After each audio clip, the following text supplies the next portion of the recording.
Welcome to a Mick, a Mook, and a Mike. Hosted by four-time Emmy-nominated producer Frank Pace. And retired New York City firefighter, 9/11 first responder, and Vietnam vet, Billy O'Connor. Today's guest, retired General Counsel for Vienna's International Atomic Energy Agency, Laura Rockwood.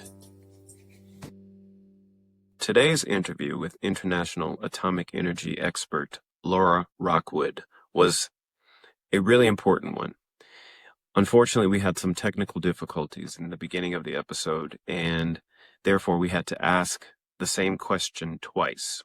Laura's answer to the question were both excellent and had slightly varying information. I chose not to remove the answers nor the questions.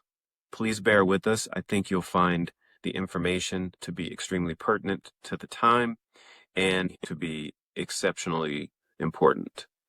Please enjoy. oh my God, look who it is.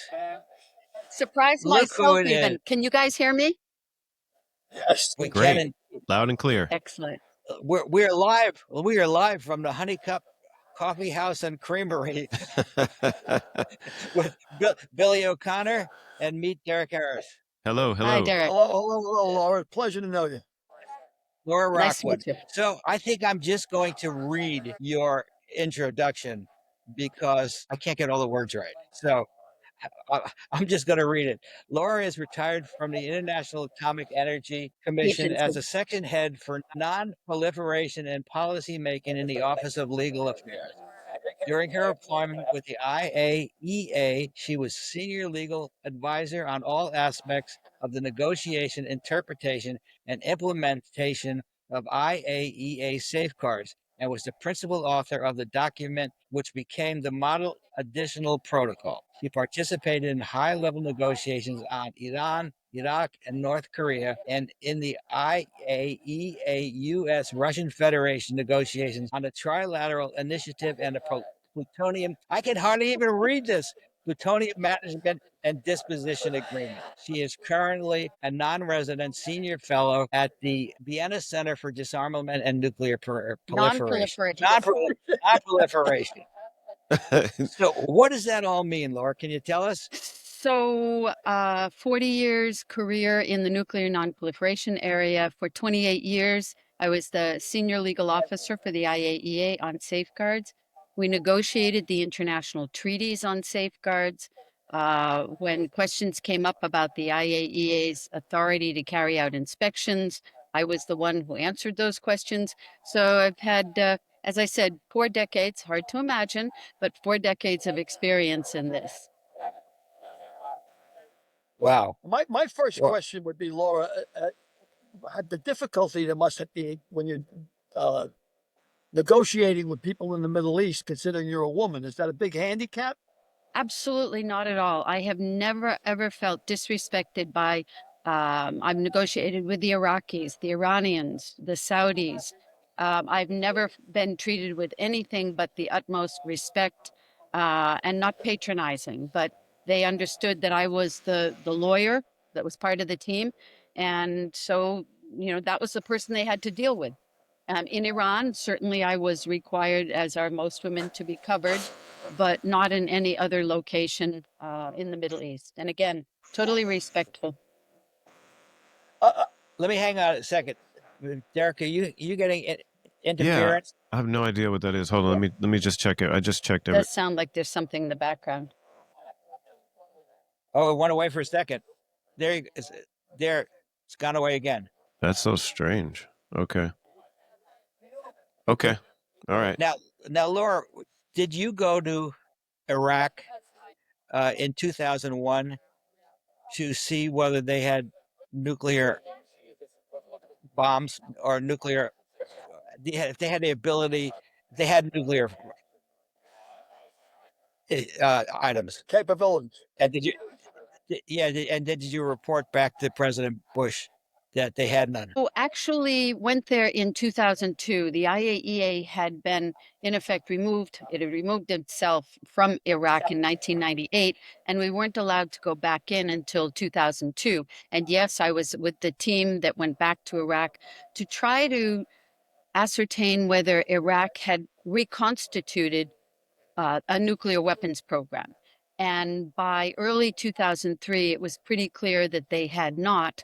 And indeed, we reported that to the Security Council, to the Bush administration as well. And we also pointed out that some of the information the US was relying on in order to justify an impending invasion was false intelligence. And the fellow who's the head of our action team, Jacques Boat, was the guy who figured out that the Niger documents were fakes.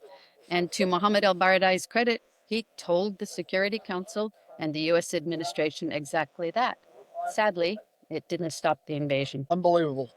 It is. So they never did find nuclear weapons, obviously, in Iraq, right? I mean, they had the capabilities, though? No, they actually had constituted a program, but they never got so far as even to have the nuclear material that was necessary for a weapon. They were carrying out a lot of small scale research into what you need for a nuclear weapon. And you need not just the nuclear material, but the whole industrial process of how do you turn it into a weapon? How do you deliver it? And Iraq never reached that stage. Or when you guys went into Iraq to look, you didn't find any nuclear activity. I mean, they didn't have the capabilities of making a bomb. And my first question, the big question, is between enrichment and weaponization. How can you guys tell the difference if they're just trying to get your uranium for your enrichment purposes? You got to take their word for it, or how do you know? Well, because you conduct intensive, very deep inspections. You talk to their scientists. In the case of Iraq, we had really, really broad authority to go anywhere we needed to, talk to anybody we wanted to. And it's true, between Iraq 1 and 2008, we found out that they did have a program, but they hadn't developed it enough. We saw the activities, we saw as far as they got in enrichment, we saw the very small scale research and development efforts on the weaponization part of it. There was no nuclear weapon, and we were out of Iraq for 4 years. So we went back in 2002 for 4 months, and were coming to the final conclusion that Iraq had not reconstituted any kind of a nuclear weapons program when the U.S. invaded Iraq, unfortunately, based on false intelligence. So you said when you went into Iraq, you guys had full access. So regardless of the full access, they did everything they could do to try and prevent them getting bombed, basically. One thing you need to know that most people don't, the IAEA doesn't prevent states from acquiring nuclear weapons. They simply verify that they are not doing it. And if they see indications that a state may be heading in the direction of a weapons program, they sound the alarm. So we saw in 2008 that whatever they had started down that nuclear path, they had stopped.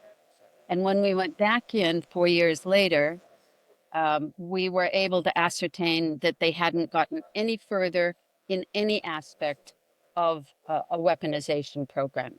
And indeed, as I mentioned, the basis for going to war with Iraq was largely fear that they might be acquiring a nuclear weapon, and we had already ascertained that that wasn't the case. And sadly, some of the U.S. justification was based on false information, fabricated information. Well, fabricated would be the right word, because I'm sure that our intelligence operation clearly said they didn't have nuclear capabilities. Well, that's part of the problem. In fact, it always surprised me how there were two justifications for saying Iraq was continuing with a nuclear weapons program. They said that Iraq tried to buy uranium from Niger, and they presented some documents. We were able to ascertain that all of those documents were forgeries. So one basis out the window. The other was there were some aluminum tubes that were identified that nobody but one single analyst in the CIA thought was associated with enrichment.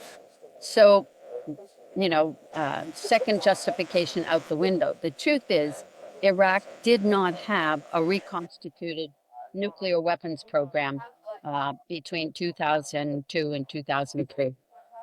So when we bombed Iran recently, and President Trump came out and said we've destroyed all of their capabilities, do you believe that, or partially believe that, or what's your take Uh, on that? the initial analyses that have come out, no, I don't believe that they have obliterated Iran's nuclear program. They have certainly damaged it. They've certainly damaged their enrichment capability. The Israelis also struck another site where they could have taken the enriched uranium, converted it into metal for use in a weapon. So, have they set back Iran's program? No question about it. Did they obliterate it? That's such a loose language. One of the most important things is we now do not know where that high enriched uranium is because, according to the information provided to the IAEA, the Iranians removed the high enriched uranium from the facility you've heard called Fordo. We don't know where it is. There were trucks that took it away from the facility, in all likelihood. And that And was recent. That was recent, right? that was immediately after that was immediately after the strike that the satellite imagery of the couple days before came out, and that satellite imagery showed lines of trucks coming away from Fordo. Wow. The implication being they were removing the material because they knew something was about to happen. I should mention that Laura is in Vienna, so we may get a little bit of interference on the line from Vienna, but we'll try to muddle through. Yeah. So when you guys went into Iraq, went in there to inspect their nuclear facilities, you were allowed full access. They gave you as much access as you needed because they wanted to do everything to prevent regime change, I would assume, and that's basically what this is all about, right? Every time we they're worried about their own ass. They want to cover themselves. They don't want to be. Certainly. Well, first of all, they gave us access because the Security Council said they had to, but they did it. Security Council of the UN, correct? Exactly. Sorry. The UN Security Council gave us that very, very broad access to which Iraq eventually agreed. So we had access everywhere we wanted to. And yes, of course, I'm certain that the Iraqis were mindful of the public assertions by the US government that regime change was necessary. Saddam Hussein is a bad guy. So obviously, they were trying to avert an attack on the country. And they were actually very cooperative with us between 2002 and 2003, hoping to head off a U.S. invasion of Iraq, which sadly they couldn't. So, do you think basically the U.S. government had made up their mind, regardless of what they were going to hear from your organization, that they were going in no matter what? Because No, no question in my mind at all. I think they were waiting for, in fact, there was a UN Security Council resolution that was adopted in the fall of 2002 that said Iraq, you have to cooperate. And I think the US administration was anticipating that Iraq would not cooperate and it would give a semi legitimate pretext for invading Iraq. And indeed, they were very cooperative. And the information that the US based its allegations on were forgeries, fabrications, and simply not relevant. Do you think Go ahead. I'm sorry, do you think President Bush was smart enough to make that decision, or do you think he had some help, aka Uh, Dick Cheney? well, we met several times with the people in the administration, the Bush administration, and it was very clear to me that they were convinced. Paul Wolfowitz, for example, was convinced that Iraq had a nuclear weapons program. And he once yelled at us across the table, "You can't mean to tell us you don't believe they have a nuclear weapon." And the response by both Blix and Albarrade was, it's not our job to believe. It's our job to verify whether that's true or not. But they had clearly convinced themselves that Iraq had hidden not just nuclear, but other forms of weapons of mass destruction. Wow. I have a question because in another interview you mentioned the forgeries and basically changing the wording when you delivered your information to the powers that be, and the wording was they pushed for, someone in your group or your group pushed for not authentic, and you felt like that was a you know So yeah, here's the story. When Jacques Boat, who was the head of the Iran team, I keep doing this, that's terrible, was head of the Iraq team, he he figured out that these documents were forgeries. And when we were drafting the report for the Security Council, the UN Security Council, the phrase that was originally drafted was, "And these documents are forgeries." And I and one or two other people thought that that might be too inflammatory, that what we wanted to do was get across the point that these were not authentic, and that if we use the word forgery, it might it might derail it into if you will, a hysterical kind of conversation.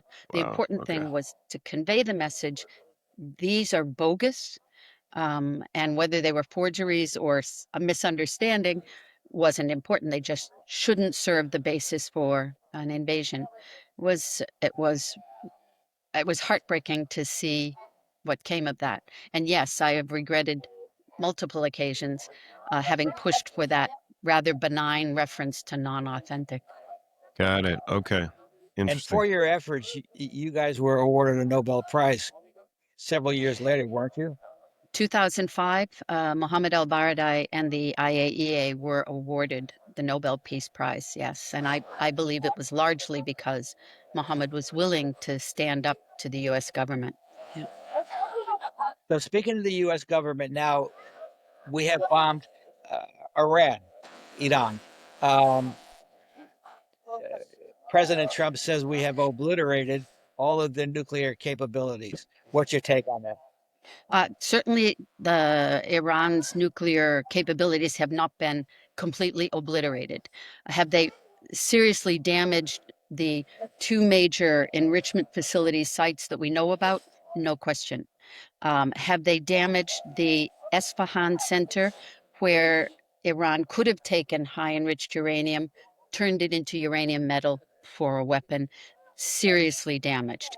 But it's still not clear the extent to which both the two enrichment sites, Fordo and Natanz, have been the extent of the damage. It's no question that's been damaged quite a bit, and likely the centrifuges there are not operational at this point. One thing, here's a really nerdy aside. These centrifuges, once they start spinning, they cannot stop, but they cannot, if you will, they can't be unplugged, because if you do, they'll spin out of control and won't work anymore. So it's highly unlikely that in both of those instances, both Fordo and Natanz, that there would have been interruption in that spinning of the centrifuges. Here's the tricky thing, though. We don't know where the high enriched uranium is, because Iran apparently removed it, at least from Fordo and Natanz, and we don't know where it is. Nobody knows where it is. And they very likely have other locations in the country where they could clandestinely reestablish their enrichment facilities or the enrichment capability. Again, we don't know where. And if the IAEA inspectors aren't allowed to do their full scale of inspections, it could be a long time before we figure out exactly what the situation is with Iran's nuclear program.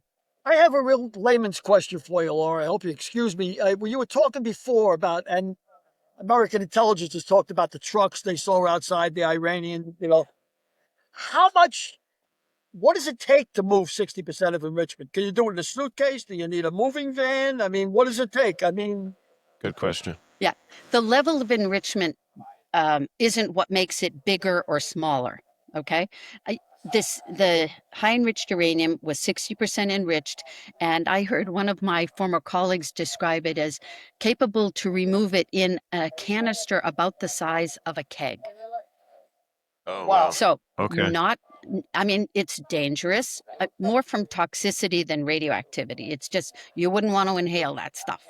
Right. Not highly enriched, sorry, not highly radioactive. just with a lot of uranium-235 in it. So it is certainly not impossible to move. It's not even, I mean, you have to be careful. Wouldn't put it back of a truck or anything. I mean, like a normal truck, but movable, no question about it. It wasn't, as I think President Trump described it, as like massive and heavy and impossible to move. No, not true. So the trucks Not true. really are Shocking. just they don't really mean anything. I mean, the fact that it was trucks there, because you don't need trucks to move. Well, trucks, if you have a hell of a lot of that stuff, yes. Yeah. Okay. Yeah. And they had 400 kilograms of 60% enriched. 400 kilograms. Multiply that by 2.2. I think that gives you pounds. I'm not sure. It's a Yeah. lot. Yeah. It's a lot. So, and it may have been, knowing that they were going to be under attack, they were removing critical pieces of equipment as well. That probably not installed centrifuges, but if they had any centrifuges that hadn't been installed, maybe they were removing those as well. We see satellite imagery, but the only ones we've seen in public are the ones that show these parade of trucks. And Iran told the head of the IAEA, we have moved the material to a protective location. Huh. Wow. Wow. Yeah. And this was before the bombing or after? I don't know when he was told that, whether Okay. he was told that before the bombing or after, but he mentioned it in his recent reports to the IAEA's, the International Atomic Energy Agency's Board of Governors. Got it. So Netanyahu has essentially been, for the last 20, 30 years, proclaiming that Iran was very close to having nuclear capability. How true is that? Like how close were they in your estimation 30 years ago, 20 years ago, and 10 years ago? Because he's basically, and even 2 years ago. Yeah. So Israel was firmly convinced that Iran was on a pathway to a nuclear weapon for a very long time. And in 2003, when it first came out about Iran's undeclared nuclear program, the U.S. analysis was at that time, 2003, remember, early 2003, that Iran had an organized, coordinated program for the production of nuclear material and the weaponization into a bomb. Okay. The U.S. analysis was, as of 2003, that Iran had gotten rid of that program, had dismantled that program. Now, why would they have done that? Well, what happened that year?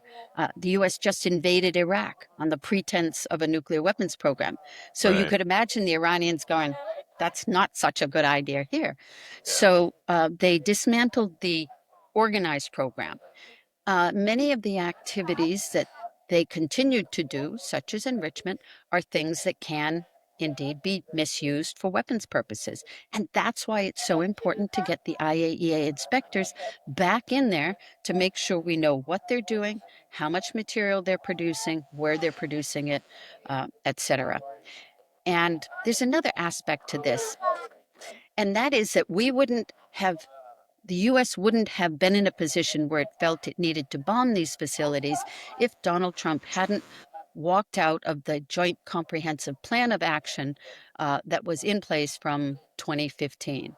Up until that time, up until 2018, Iran was complying with the JCPOA, the Iran deal, and they were kept under constraints how much material they could produce, what levels of enrichment they could produce, and we had incredibly broad inspection rights because they were implementing what you referred to as the additional protocol. And when Trump walked out, it took Iran some time to stop cooperating. They did it in steps, hoping that eventually the U.S. would find its way back to the table. And it hasn't. Until now, President Trump is talking about, oh, we can have meetings with Iran now, but he's even said an agreement's not so important. Yeah. The agreement's not that so Right. important. I believe the Iranian parliament recently passed a bill stating that they would no longer cooperate with the IAEA. subject to a decision by their National Security Council, a decision that hasn't yet been taken, at least as of the last time I checked the news. So Right. they haven't, they haven't pulled that trigger yet. Do they? Right. What's the likelihood that they will, in your opinion? I think it'll be a while before they allow the inspectors as much access as they're entitled to. I think it's going to be a bargaining chip, so to speak.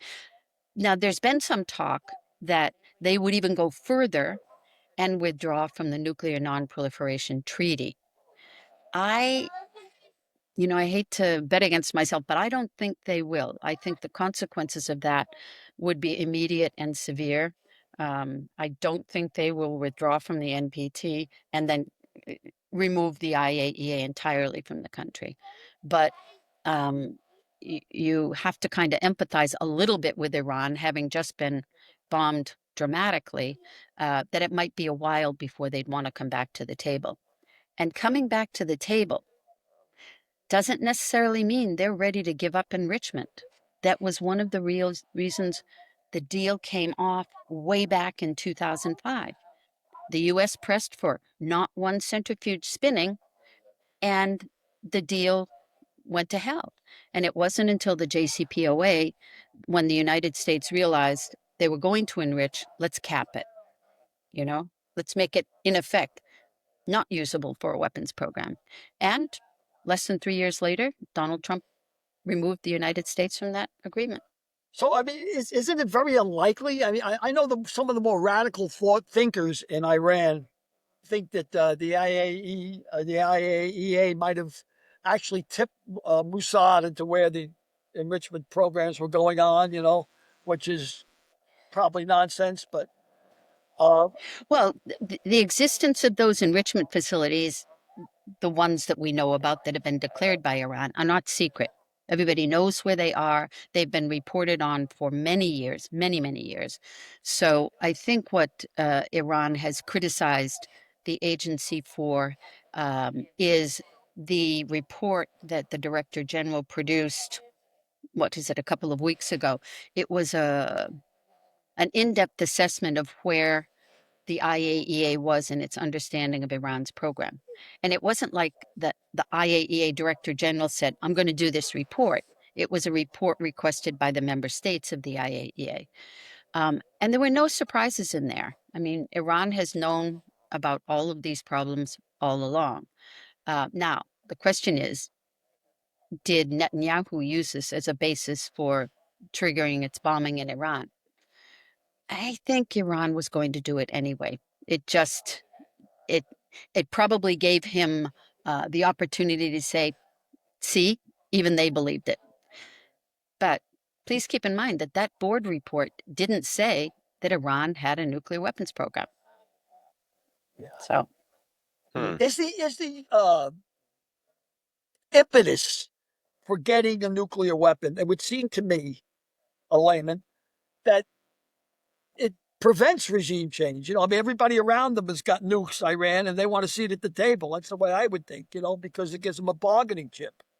Yeah, I'm interested in that too. Yeah. there are lots of people who do a lot of analysis as to why any state would want to acquire a nuclear weapon, and unfortunately, North Korea is a good example of how it worked for them. Now, Libya, not so much. Iraq, not so much.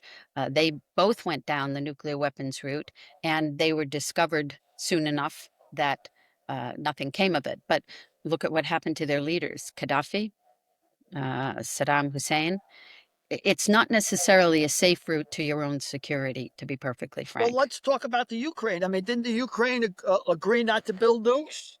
And we were supposed to Actually, support them, and now you got Trump in there saying maybe we're not going to support them, and yeah. So Ukraine's a different situation altogether. Many years ago, when Ukraine was part of the Soviet Union posted some of its nuclear weapons on the territory of what is now Ukraine. When the Soviet Union fell apart, the Russians wanted to remove their nuclear weapons from Ukraine. They were never Ukraine's nuclear weapons. They were always Russia's nuclear weapons. And yes, nowadays there are a lot of Ukrainians who wish they hadn't. I frankly don't think that would have made Ukraine much safer. I think the real issue there is getting U.S. support for Zelensky, resuming an extensive support for Zelensky, not the acquisition of more nuclear weapons. More nuclear weapons isn't necessarily more secure. Right. So I have a question about sort of the That didn't sound very satisfying, did it, Billy? Well, I'm just thinking. I If could I'm see by the look on your position of face. power, I'm thinking, if I got a nuke, nobody's yeah, gonna that's yeah. nobody's gonna bomb me. It's that simple. I mean, because we're afraid of nuclear reaction. But so it seems like maybe it seems to me that they want it for not so much to bomb Israel. They want it because they want to see it at the table. They want to be in that position that they're one of the big boys too. Actually, that's a really good question, I think. I think that was almost certainly part of their thinking, part of their assessment about why they should go forward with a weapon. But listen to this. They decided in 2003 they weren't going to. So we were doing inspections there, and everything was more or less moving along, a little bit bumpy, but moving along. And if Trump hadn't walked out of the JCPOA, we wouldn't be where we are today. It was only after the US walked out of the JCPOA that Iran started working on its metallization program. The key part, because high enriched uranium, unless you turn it into metal, you can't put that gas in a bomb. You have to turn it into metal and then machine it. And more than that, I don't know, because I'm not a weapons person. But they started that in 2020, after they had tried to get the U.S. back to the table. To be honest, Iran's response to the U.S. walkout was very measured, but, if you think that you're going to have an Israel that is more or less on the warpath, it wants regime change as much as some of the Iranians want regime change in Israel. You can imagine their military making a pretty strong argument for at least being as prepared as possible, being in a latency position. Now, if this hasn't pushed Iran closer to a nuclear weapon, it would be by the grace of God. Yeah, I understand. Didn't the Ayatollah issue a fatwa? Is that what they call them? Fatwa that they're against mass destruction and against nuclear weapons, so you can't make them? Didn't there's said to be a fatwa. I have heard different Islamic specialists describe that fatwa and the conditions under which it is applicable. I have heard it said, I do not know this to be the truth. I have heard it said that there are enough built-in exceptions that perhaps Iran could justify the acquisition of a nuclear weapon. Now, mind you, back in 2003, when this started heating up, one of the things that Mohammed el-Baradei, then the head of the IAEA, said to the Iranians was, look, if you just admit that you had a nuclear weapons program, you take your lumps, you move on, everything can be okay. And their response is, we can't admit to it.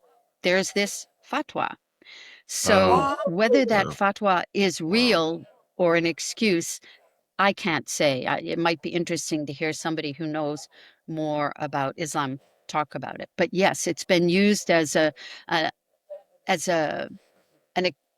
explanation as to why they aren't interested in a nuclear weapon and other WMD, weapons of mass destruction. Yeah. So is it in your belief that if Iran had nuclear weapons, that they would not use them in a bullying way against Israel or the rest of the world?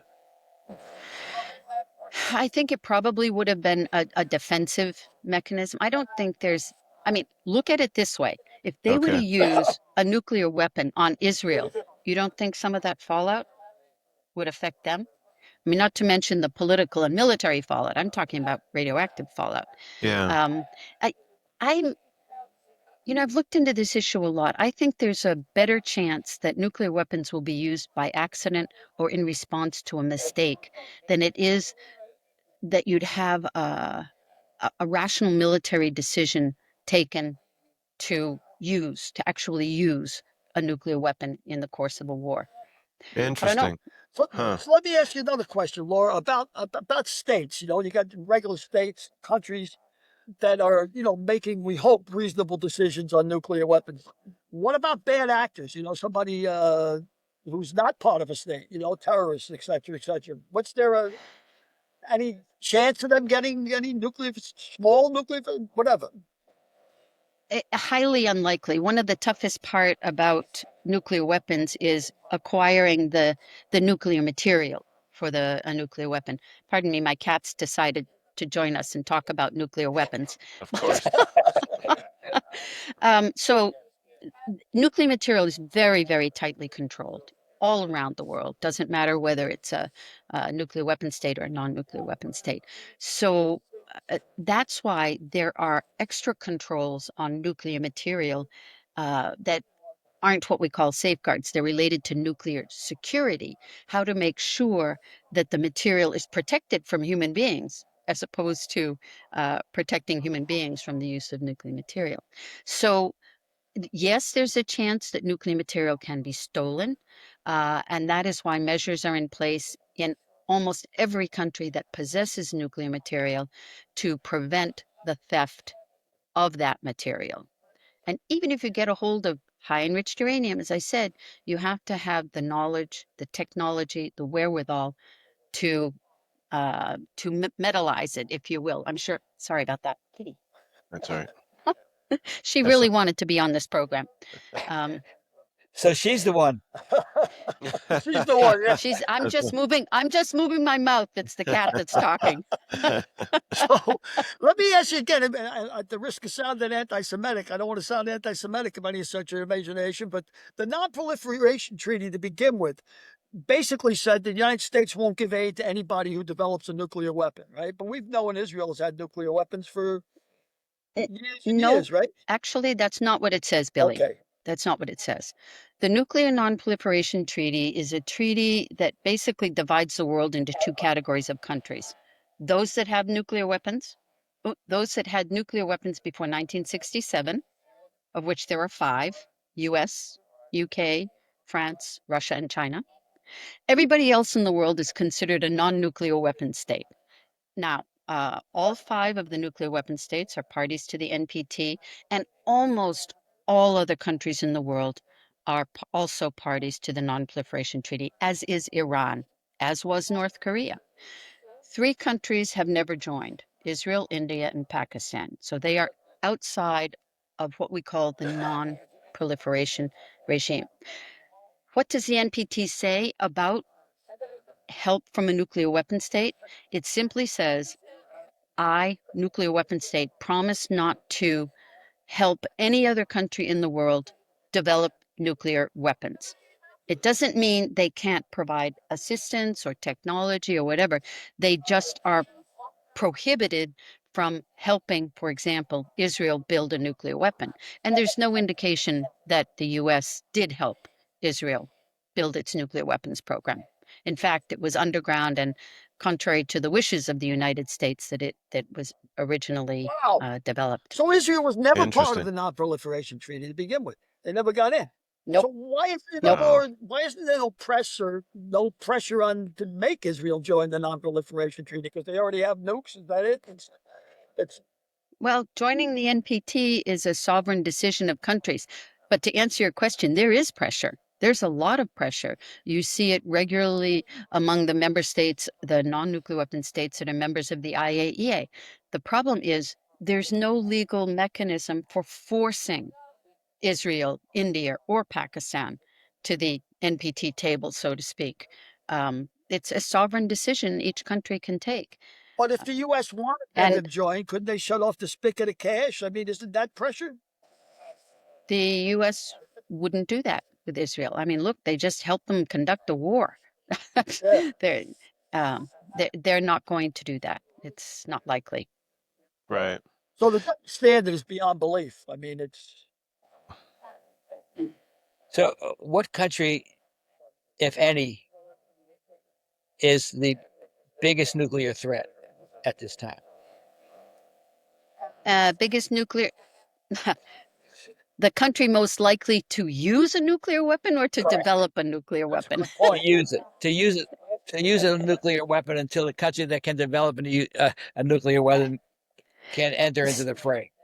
Yeah, I worry about the nuclear weapons in the United States and Russia, not because I think, well, I used to not think that there would ever be a rational decision to use them. North Korea, they're not an irrational actor, but if Kim feels threatened, it's possible that he would be prepared to suffer the consequences of using a nuclear weapon. Again, I think his desire for life exceeds his desire to use a nuclear weapon. There are a couple of other countries about which people have spoken with concern. Saudi Arabia was one of them. Myanmar was another one. Now, Saudi Arabia's NPT, they have the safeguards agreement, and they now hopefully will have an additional protocol as well. So I don't see any country immediately that we're worried about developing a nuclear weapons program. There's no new countries that I'm aware of that we're deeply concerned about. So, Myanmar, still not clear. who do you think is making decisions in the United States? Is it Donald Trump? Is it J.D. Vance? Is it Marco Rubio? Or who? Wow, Donald Frank's Trump. getting Or Donald it's Trump. solely Donald Trump. Well, look at the DIA assessment that came out. First of all, his own Tulsi Gabbard comes out and says, okay, it's the intel community's assessment that Iran isn't going forward with a nuclear weapon. And Trump goes, yeah, she's obviously not telling the truth. And you go, it's his own appointee. Why It's not his own fire her? appointee. I mean, If he doesn't trust her get opinion, why not serious. get rid of him? It's ridiculous. Then you have a post-attack assessment. What do they call it? Post-attack assessment by the DIA of the United States of America that says, well, they wouldn't necessarily use the word obliterate, but we may have set them back a few months. Trump doesn't believe it. It's his own administration. And if he finds uncomfortable information, he simply chooses to call it false. That's his approach to information that makes him uncomfortable. I really find your answer to Frank's question fascinating. You said you're more concerned about the U.S. and Russia with their nuclear facility. I would think that they're rational actors. I mean, I would think. So, can you You'd like to elaborate? Why are think. you more concerned about them than, a rogue country getting it? We consider a rogue country. Because I think we're talking about leaders of two incredibly powerful countries who have axes to grind. And we've seen Donald Trump misrepresent the truth. Isn't that a nice way of saying lying? Misrepresent the truth. And look at Putin. He wants more than anything to win this war in Ukraine, and it's going badly for the Russians. So there was some question a year or so ago that maybe Russia might use a small tactical nuke to frighten Ukraine into submission.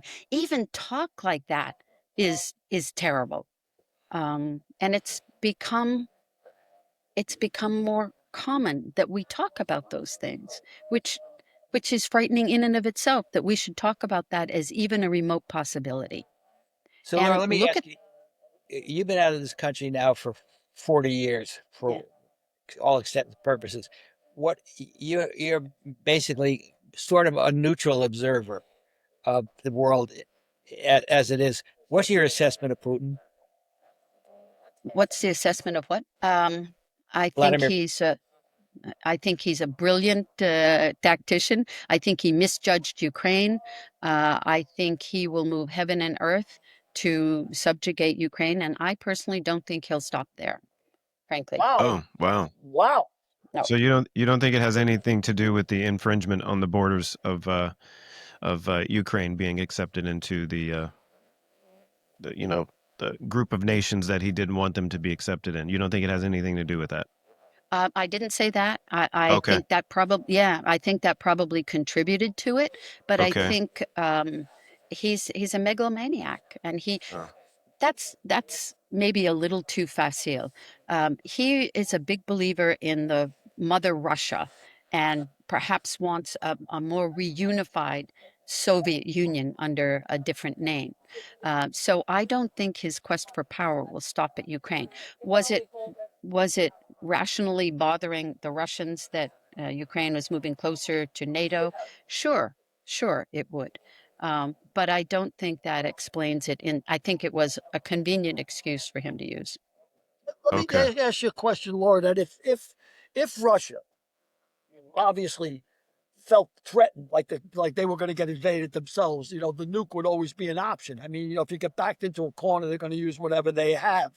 Is there a way out for us? I mean, is it better for the United States to have the war prolonged? Because if Putin gets pushed into a corner, we give too much assistance to Ukraine that he might use a limited nuke. Is there a way out? Continuation of any war is never the answer. It's never a good answer. The best way out of this is diplomacy and negotiations, and that goes for the Ukraine situation. It goes for the Iran situation. You have to sit down and talk for a long-term resolution of conflict. Military doesn't do it, and in the process, the cost is really, really high. So How do you that's my get take Iran on it. back to the There's no table? such thing as a good How war. do you get Iran with back to two the table after 2 weeks? We say we're going to bomb him, but we'll make a decision in 2 weeks. He bombs them the next day. He tears up the contract. How do you make a contract with somebody who's not going to abide by the contract? Why would they come back to the table? Excellent question.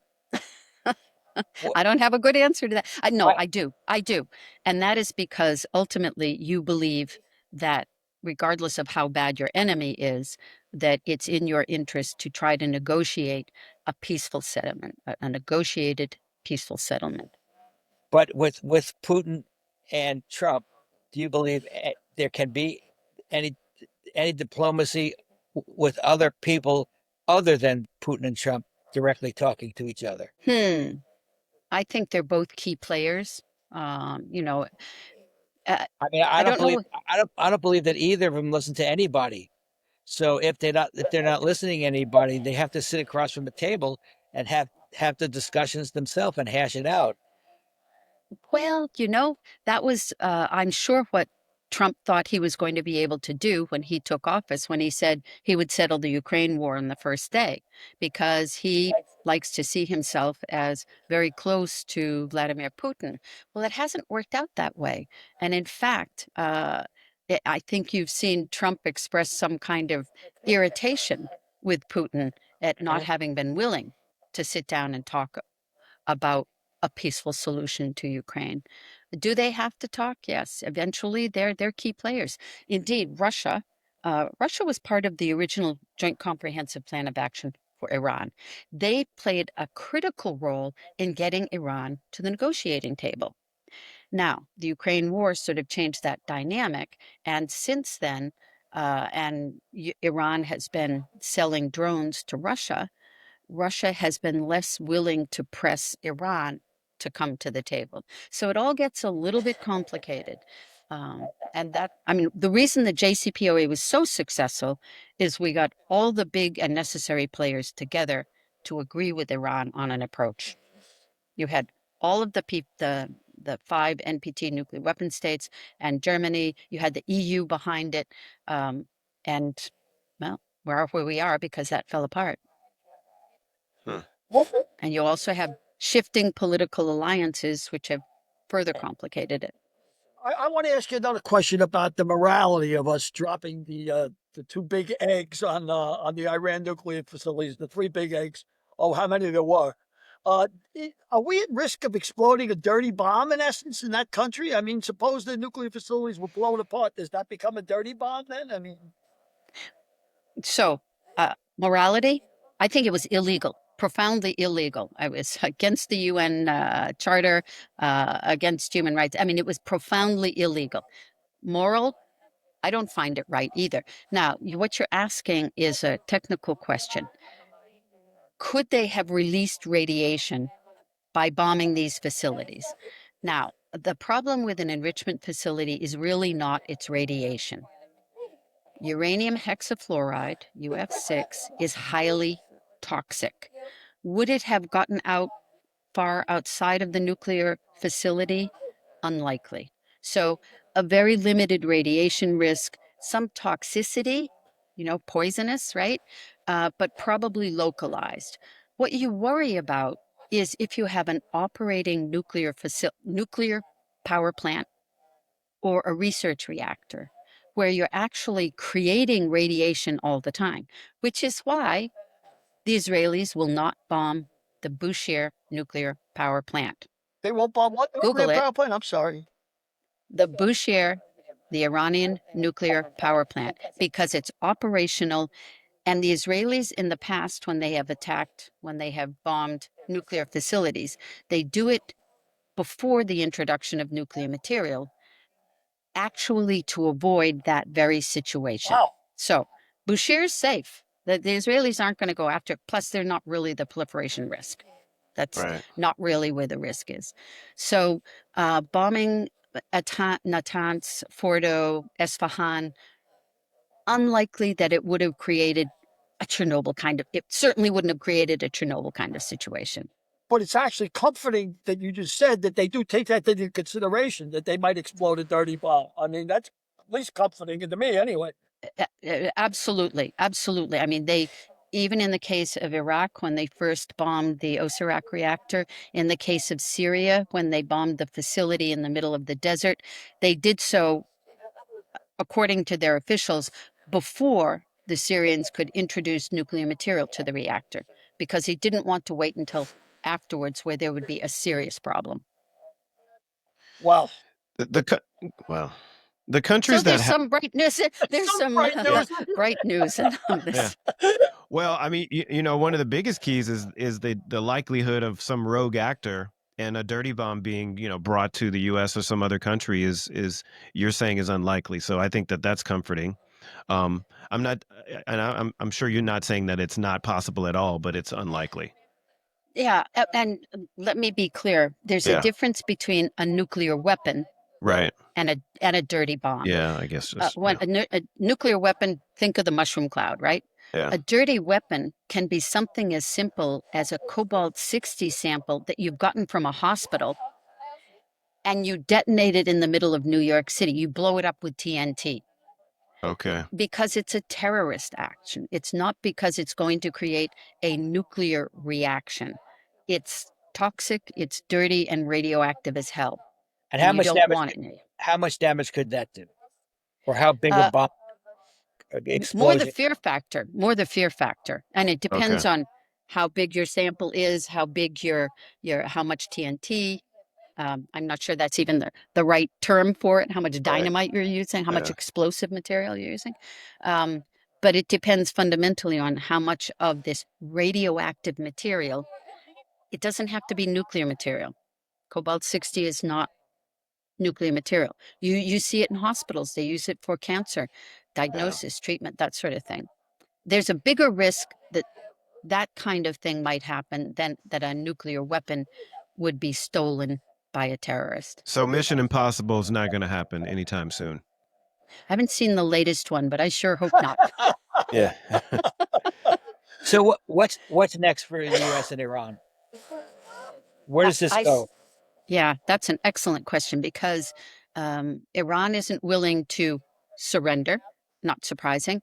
They're also not willing to give up on any kind of enrichment activity. And President Trump has announced that fundamentally, if Iran doesn't go to its knees, or if it continues to enrich or conduct its nuclear activities, that the bombing will continue. So I hope that they are actually able to sit down and have some negotiations about where to go from here. If we're lucky, we'll get JCPOA too.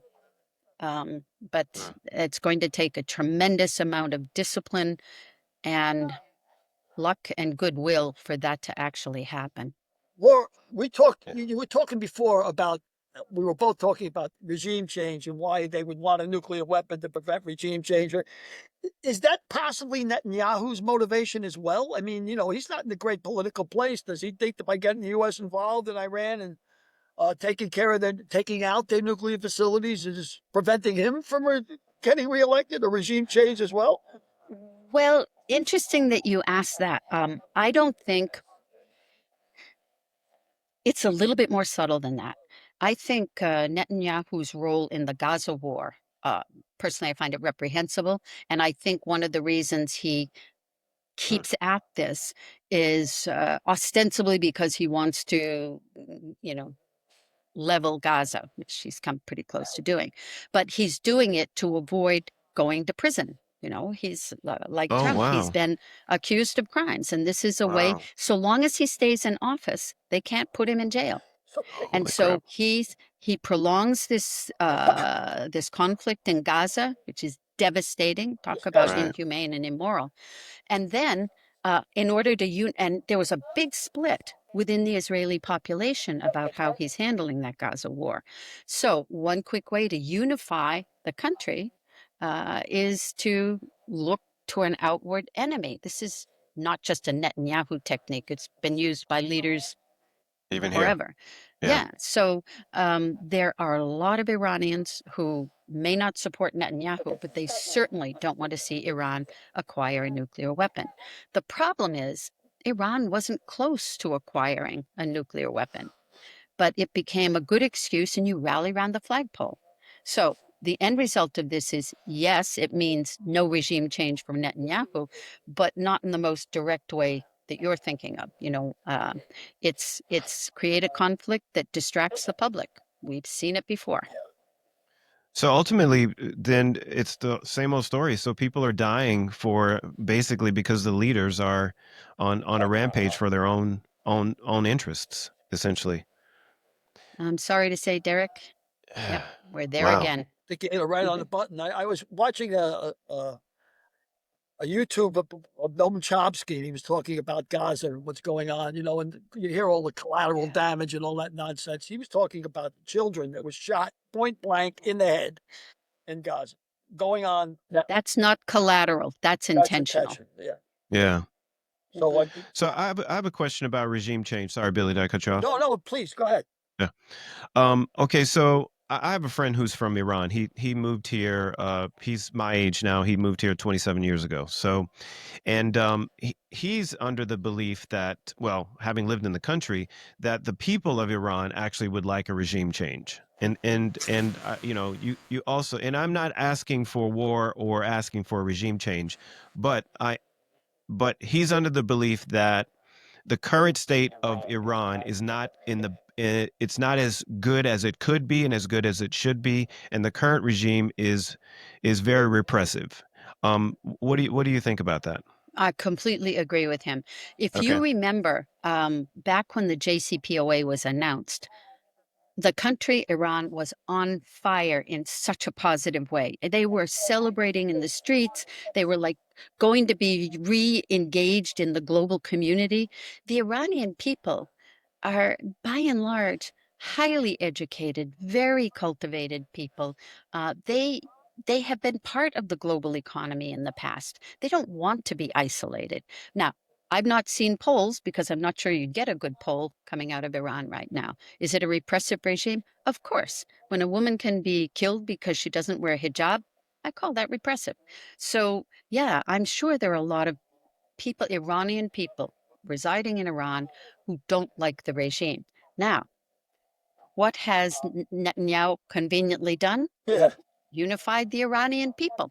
They don't want to see regime change coming from outside. So, voila, Wow. mistake number two. Yeah, I could see how Wow. that would definitely unify them. I mean, because I've met a few Iranians myself, and they never call themselves Iranians. They usually call themselves Persians. And the amount of pride that the Persian people have is tantamount to taking a Texan and times it by 100 about Texas, because so their pride is absolutely enormous. I mean, And with good reason. yeah, of course, Persian Empire. I mean, we're around 250 years. They've been around. Persian Empire was thousands of years. So, Yeah. I mean, this is definitely going to cause them to. Unify. You've been around the Middle East. You've been all over it. I always had the impression that Iran was very liberal. I remember seeing pictures of kids in Iran wearing M&M T-shirts. They were fairly liberal. Well, Saudi Arabia makes Iran look like Greenwich Village in the '60s. If you want to talk about repression. Well, I've never been to Saudi Arabia, so it's hard for me to speak from personal But you found the impression. Iranian people very liberal, very educated. By and large, very well educated, very cultivated, and by and large also want to. Many of them are very Western. A lot of the Iranian scientists were educated in the UK and the US. These are people who want a better life, and you know, without suggesting that I know what the poll results might be in Iran, I would think most of them would rather not have a repressive regime. There was a U.S. Unfortunately, reporter. that's what they have. There was a Mhm. U.S. reporter in a diner or a coffee shop or whatever in Iran at 9/11 when 9/11 happened, and he made a point of saying that one of the Iranians in the cafe stood up, walked over to him, put his hand on his shoulder, and said, "We're all Americans today," which people are people, and that gives me a lot of hope for Iran. I mean, but again, this bombing seems to me taking the opposite direction. Uh, I share that view. Billy. So essentially, so we're basically in a situation where we have uh, the people of Iran controlled by a regime that is repressive. Netanyahu, the people of Israel, are also essentially controlled by a person who's, maybe they're able to freely move about the country, but ultimately he has thrown his country into war now. So we're fighting a war that's completely unnecessary and essentially happening because, well, mostly because Netanyahu's trying to keep himself out of jail, and the Iranians don't want well, the current regime doesn't want to be changed. Based So based on what you're just saying, how is that different than the United States? Excellent Ex- question, Frank. yeah, Excellent question. Exactly. yeah. Well, can't answer that other than Exactly. yeah, Look yourself in the mirror, huh? Yeah. yeah. I have another question. So, U.S., China, France, Russia, UK, and the other countries that actually have nuclear power. Nuclear weapons. Nuclear weapons. Sorry, yeah. How did they get to that state? So, and I know they all got to their position of nuclear weapons in a different way, I suppose. But is there some sort of committee that got most of them there, or did they get there in secret? How does it normally happen? I'm not sure there's a norm. Okay, People are citing things like, well, the U.S. did it within a matter of a couple of years. So they tested the first device in 1945. 4 years later, the Soviet Union joined the club. I think it's within 20 years you had the 5 nuclear weapons states coming about. They did it in different ways, but in relatively short periods of time. Israel, there are lots of books published about this. Certainly, the Israelis don't confirm or deny that they have any nuclear weapons. Um, and I don't know enough about the history of their program. India, Pakistan, they have very exceptional scientists. It may it may come from they've got it, we want it, but frequently what starts it is some sort of sense of a conflict. I right, have an enemy, and rightly or wrongly, I want my military to develop this because it mutually assured destruction. Does deterrence actually work? We don't know. I mean, Hmm. luckily, we haven't had a use of nuclear weapon, but it's justified on this idea that if I have nukes, nobody will use nukes against me. But that's how the US and the Soviet Union got into so much trouble, just building, building, building, building. It doesn't take 10 nuclear weapons to kill an enemy, right? right. So, but there are people that have been writing for decades on why states acquire nuclear weapons. And I'm not a specialist in that area. I just try to make sure they don't. Okay, so right. So okay, so Iran, how are these other countries able to get to um n- I keep messing up the phrase nuclear power to what's To the other nuclear phrase? weapons. Nuclear Nuclear weapons. weapons. How are they able Yeah. to get to nuclear weapons? How come Iran hasn't been able to do that, but let's say India has, and Pakistan has, China has? So because I don't think it's a lack of intellectual capacity.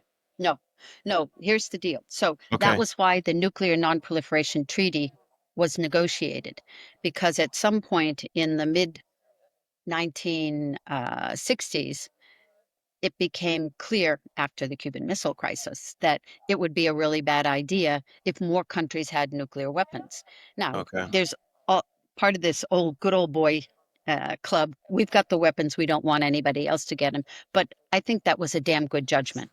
So, Right. most states in the world have since then become parties to the NPT, and the non-nuclear weapon states, the states that don't have nuclear weapons, promise not to get them in exchange for peaceful nuclear technology, uh, trade, that sort of thing, health, agricultural assistance using radiological techniques. So India, Israel, and Pakistan never became party to that treaty. They have never legally said, I promise not to acquire nuclear weapons. Iran did, and they breached that promise, at least in their initial efforts to go down that route. North Korea clearly breached that obligation, but they withdrew from the NPT um, a couple of decades ago. So the difference is a legal one. And people might go, but it's just legal. But that's profoundly important when you have a global legal infrastructure. You don't just go, oh, it doesn't matter. It does, it matters. And we're Right. now in a situation where multilateralism is really under fire. And that's really frightening, where the So rule of law isn't being adhered to. Well, I gotta make a turn here. You grew up. We went to school at Berkeley. Your sister Jane was famous for the posing with a daisy in her mouth with a guy pointing a gun at her in the '60s. How do you think? Where did you make this turn? Where did you come out of the '60s and become a general counsel for nuclear proliferation? not I mean, Totally by accident. I was working for the US Department of Energy as a lawyer, working on radiation injury cases, the uranium miners cases, the uranium miners who got sick from working in the mines, digging up this stuff that was serving the weapons purposes. And I was offered a job in Vienna, Austria, with an organization about which I knew nothing, the International Atomic Energy Agency. And I was tasked with working on nuclear nonproliferation. And I had to be a pretty quick study because I didn't know anything about it before I joined. But it's been a fascinating experience ever since then. And I'm really a believer in nonproliferation. well. well, do you believe that may go back to being at Berkeley, a very liberal environment? Uh, that's where your peace, your left wing philosophy took over. I don't think most people who are left wing would consider me even remotely left wing. When I was at Berkeley, I sure wasn't considered left wing, more middle of the road. Middle of And I know a lot of conservative people who don't believe that there should be more nuclear weapons in the world either. I don't think you have to be a left wing nutcase to think that nuclear weapons aren't good for humans. Yeah, well, Yeah, Frank. I didn't mean to imply you were a left wing case. Well, So excuse me. I think we've gotten so caught up in left wing, right wing, we forget that most of the world is middle of the road, and we've got to find some way to get the left wing and the right wing out of our politics and more toward the middle of the road. Absolutely, Frank. and, Absolutely. Yep. I keep going back to what you said earlier about you're more concerned about Russia and the United States, uh, which we used to consider stable actors. But now you're talking about two guys like Netanyahu and Trump trying to stay out of jail, And then you got Putin, who's an egomaniac, possibly sociopathic. I don't know, but you got three massive egos, and we're all affected by their massive egos. I mean, seems like they'll One listen of the to anybody. things One of the things that could help address that is take another look at the U.S. command and control structure. How is it that one single person can trigger the use of a nuclear weapon? And that's in the form of Donald Trump. That doesn't scare you. It should. Hmm. So I think a lot of people in our business have been looking into ways you could build in more fail-safe mechanisms so that you can't have a single person triggering a nuclear war. You know, we've talked about this, but we have never mentioned where Great Britain stands, where Germany stands, where French stands, where Spain stands, where Portugal stands. Where does the rest of Europe stand on all of this? You know, interesting question. I've been talking about this with a lot of people here in Vienna. We had a conference yesterday where a lot of the local diplomats attended, and the big discussion was why isn't Europe pushing back against, for example, the bombing of Iran or other the tariff wars that Trump has been waging? I I don't have a good answer to that question, Frank. I think because the US is so powerful that and Trump is so unpredictable, and this is something that he uses. He's unpredictable, so people are wary of him, and that's what he uses to control not just human beings but governments. And he's been, let's say, in his view, pretty effective at doing that. What about the fact that do you think any of the instability in Europe as it pertains to like immigration and uh, economy, do you think any of that has to do with the fact that Europe is not really weighing in on the situation as hardly as they normally would? Because it seems like you know, from living in the U.S. and looking at the media in the U.S., it does seem like places like Paris and Spain and some parts of Italy are dealing with a lot of external issues that they wouldn't normally have to deal with. Is that I not don't. true? I think there are serious immigration issues. I don't think that's what's keeping them quiet on these issues, to be Okay. honest. Europe is, turning a bit more to the right than I would like to see it. And a Hmm. large part of it is associated with this really massive immigration. But where does it all start? We're not addressing the reasons for this immigration. It's the lack of food security, the wars that are going on, the poverty in the rest of the world. And if we don't start addressing those, these waves of immigration to wealthier countries are going to continue. And so I think it's been, instead of being proactive and trying to address the root causes, we're trying to build walls as fast as we can to keep the people out. I think it's a misplaced expenditure of funding, if you will. Right. And why do you think there's instability in the other places, the places that lack food insecurity and are having migrants leave their countries and come to Europe? I'm Civil curious of war, your. Okay. yeah, civil war, poverty. These are countries, a lot of them in Africa, Afghanistan. It's just no kind of life to live. Palestinians, why do they want to get out of that area? Obviously, Africa, it's poverty and war. It's poverty Right. and war. What And causes do you everything? think that the Western countries are somewhat responsible for the instability in those countries? In some cases, directly. Yeah. In some cases, absolutely directly. But Yeah. again, does pointing figures help? No. What we need to do is have a collective action. For example, making sure that these countries have energy, that they have clean water, that they have food supplies. Um, you know, Even if they're countries that we don't particularly like their leaders, um, we need to approach this from a more humanitarian perspective. There's your left-wing nutcase coming out, Frank. You could make the case in I, Central America as well. I mean, why do people flock out of Yes, Central America? yes. We screwed up Central America, South America. We on our hands Yeah. propping up dictators, then, their life is bad. What causes somebody to walk 1,000 miles or 1,500 miles for a better life? I mean, Yeah. obviously what they're leaving behind is worse. They don't even know what to Yeah. expect. Desperation. Yeah. Laura, do you have to run? Laura, Yeah. I do. do you have to? Yeah. Okay. All Well, right. thank you for being a part of this I've uh, enjoyed it. discussion.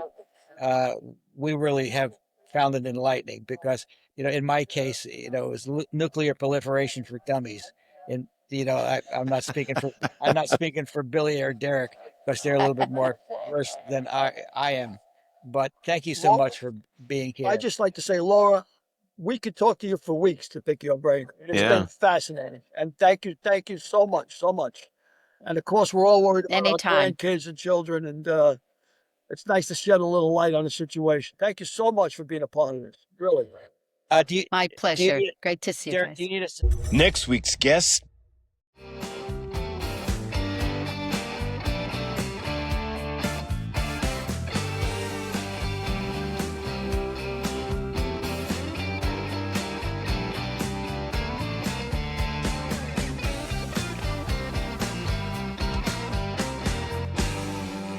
We'll see you next week.